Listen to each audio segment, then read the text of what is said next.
안녕하세요. 강남역 1분 출구 1분 거리 김종률 아카데미 원장 김종률입니다.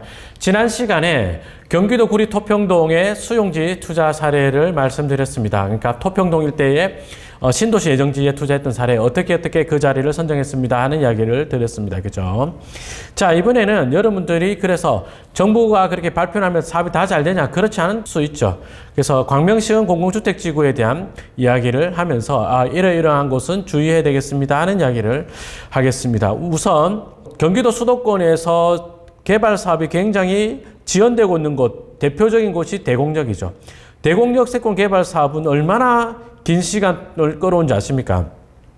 보면은 2010년도에 대곡역 복합환승센터 시범 사업자로 경기도가 지정이 되면서 국토양보에서 지정을 했습니다. 그러니까 2010년부터 추진을 했다는 거예요.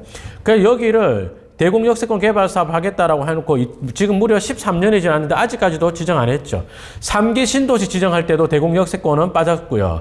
이번에 지정한 그 구리 토평동을 비롯한 용인이라든지 오산 세교라든지 이런 데 할 때도 대곡은 빠졌습니다. 왜 그럴 것 같습니까? 국토부의 사업 방향과 고양시가 갖고 있는 행정계획의 어떤 방향이 맞지 않기 때문에 그런 게 아닌가 하는 것이 제 생각입니다. 고양시로 문의를 해봤을 때 뭐라고 했느냐? 한 2019년, 20년 그 무렵입니다. 올 가을에는 반드시 지정할 겁니다. 라고는 제가 전화 문의도 있었거든요. 문의를 했을 때 그런 답변도 받았는데요. 경기도 고양시는 대곡역 세권 개발 사업을 주거지 위주로 개발하지 않겠다. 민간 사업 시행자한테 또 수익 주는 그런 거 사업하지 않겠다. 그럼요. 여기를 무슨 업무 단지로 개발하겠다는 계획을 갖고 있어요. 그러니까 사업성이 안 나오는 거죠. 예전에 고양시랑 LH랑 협약을 맺어서 해보려고 했었습니다. 근데 LH는 주거단지를 만들자라고 했는데 고양시는 그 사업에 대해서 방식에 반대를 했던 거죠. 결국은 이제 LH랑 고양시랑 빠이빠이 했습니다. 그래서 지금 뭐 공동사업 시행자를 재구성하니 어쩌니 하고 있거든요. 광명시흥 공공주택지구는 어떠냐? 여기는 그 옛날에 보금자리 주택지구로 지정을 했던 곳입니다. 그랬다가 해제를 하고 특별대책구역인가 특별대책지역인가 이걸로 지정이 되어 있었습니다. 그러면서 10년 내에 다른 도시개발 사업을 하기 위한 지정을 할 거다라고 했는데 공공주택지구로 갔죠. 공공주택지구 앞에 공공이 있습니다. 그러면 민간 사업 시행자가 오는 그런 곳이 아니겠다. 그죠? 예.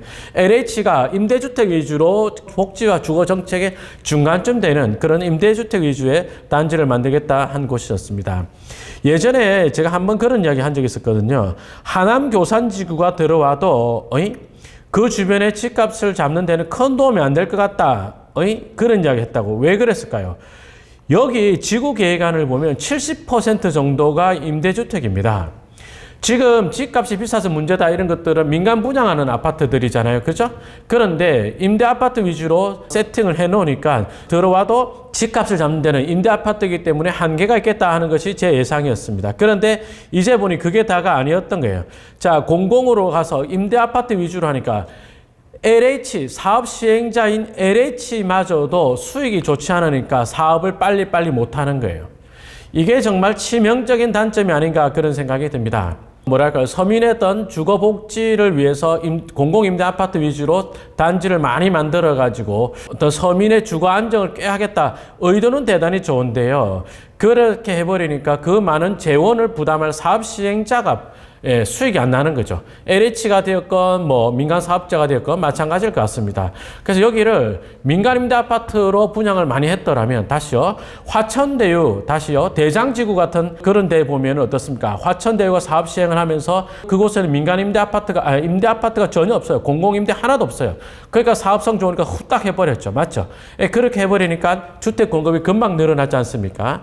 그렇게 했으면 좋았을 건데 공공을 너무 내세우다 보니까 속도가 늦어졌습니다. 그래서 공공성을 너무 내세우고 주거복지를 내세우면 이렇게 사업이 늦어질 수 있다는 점도 한번 알아두시면 좋겠습니다. 참고로 광명시흥 공공주택지구는 지금 지구계획안도 잡지 않고 있는데요. LH에서 지금 자금난까지 겹쳐가지고 보상 착수도 못하고 GSH로 이관하면 어떻겠느냐라는 이야기가 나오고 있는 곳입니다. 그 다음에 남양주 왕수 공공주택지구는 주택건설 사업계획 승인 취소까지 난 지역도 있고 이렇게 되어 있습니다. 참고하셔가지고 토평동 일대가 어떻게 될지 한번 지켜보기로 하죠. 저는 국토부 출입기자한테 부탁을 했습니다.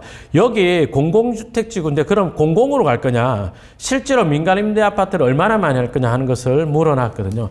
그 답변을 받으면 사업이 얼마나 또 속도가 붙겠다 하는 것을 알 수 있을 것 같습니다. 저는 개인적으로 여기가 도시개발구역으로 가길 바랬는데 공공주택지구로 되어 가는 것 같습니다. 구체적인 내용 들어온 대로 여러분들에게 또 알려드리도록 하겠습니다. 아무튼 공공주택지구다 속도가 빠르지 않을 수 있다는 점, 그 점도 같이 알아두시면 좋겠습니다. 이번 영상 여기까지 하겠습니다. 고맙습니다.